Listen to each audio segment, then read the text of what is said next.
Oh, how's this for fresh air, Rich? We're so lucky to live and work in a place like this. I know, this is one of the most beautiful parts of Norfolk. Yeah, it's pretty amazing. Wait till you see the top of the cliffs.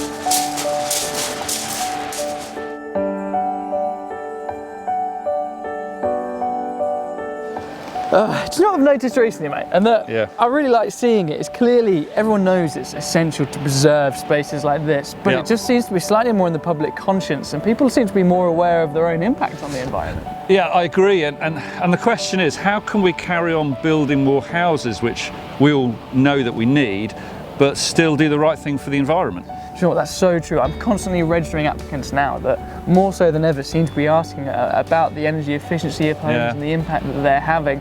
Where do you even start when you're trying to think about something like that? It seems kind of inapproachable, right? Well, I think I've got an idea. Come with me. You worry me when you say that.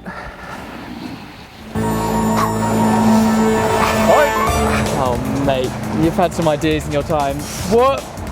Well, I thought, because you're not much of a thinking man, it might be better to show you than tell you. Follow me. All right, Rich, we're clearly in the gym.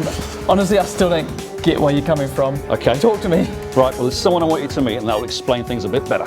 Okay, I'll go with it. But mate, you've got to take that hat off. You're going to embarrass me. Lose the hat. Right.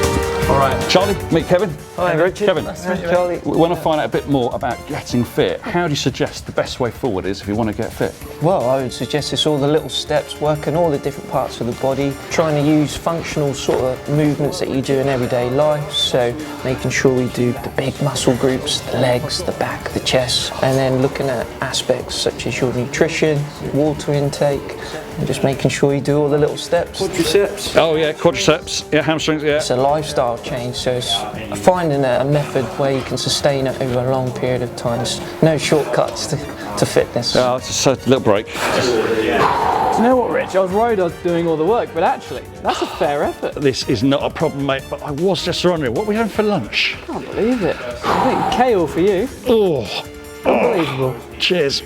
So, Charlie, we've looked at how you can take small steps and apply it to improving your health. Right, and what you're saying is we could take that approach and it's also applicable to housing.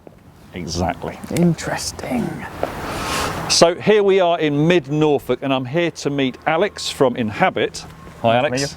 He's going to be telling us a little bit more about exactly what Able Homes are doing to improve the energy efficiency of their homes. So what you're saying is there are people whose entire job is to advise builders on how to make homes as efficient as possible?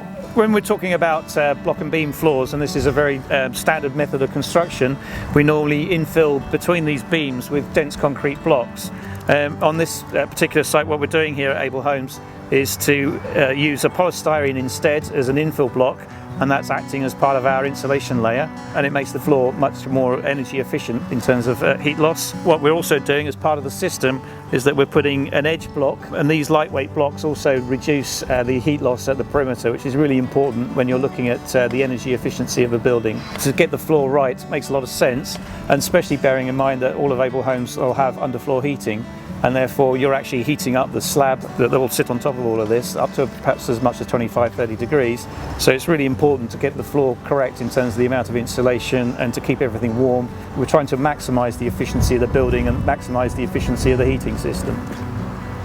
What's happened over the last sort of 20 or 30 years is that the cavity has increased. So traditionally they used to talk about a 2-inch cavity, which is 50 millimetres in modern money, and as you can see the cavity has crept and got wider and wider and wider, and these cavities are 150 millimetres, so sort of 6 inches of insulation. So we're using a mineral wool material. It's quite a good material. It's very easy to install to a good standard. Sometimes waste glass can be used as a mineral wool fibre. The other thing to note is that we're using a very lightweight block with a very low thermal conductivity. So overall these walls are very high performing walls.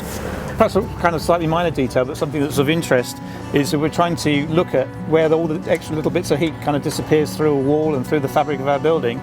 And one of the things that we've introduced at Able Homes, and they're fairly innovative, is to have what's called a thermally separated lintel. What we've got here is a sort of a plastic insert. It's a thermal break, so it's a really simple detail, but we haven't actually changed how we're building. The method of construction stays the same. We've just changed the product. What we've introduced in the last couple of developments with Able Homes is the introduction of triple glazing. Gases in the glass actually give you a very good thermal protection from inside to outside, so the thermal performance of triple glazing is that much better. So what that tends to mean is in the winter months it's actually stopping quite so much heat going out, and in the summer months it should help to keep so much of unwanted heat from outside coming in, so it kind of works in both directions. The other advantage of triple glazing is sound. So actually you end up with a much quieter home simply because there's less sound transmission through the windows. Everybody hopefully will have a reasonable amount of loft insulation.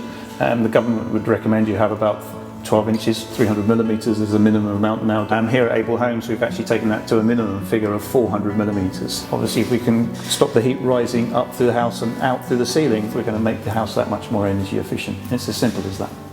One of the benefits of generating electricity at home is that there's no transmission losses.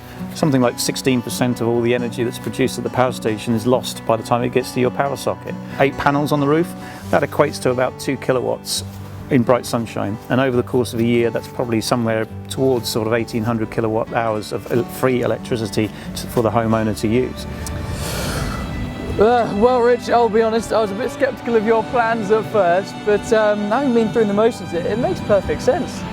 Yeah, and do you know what? I think what we've seen is that there are developers that we're already working with at Sowerbys who are conscious of the impact on the environment whilst we carry on building houses, and hopefully with their good work Norfolk will continue to look as beautiful as this.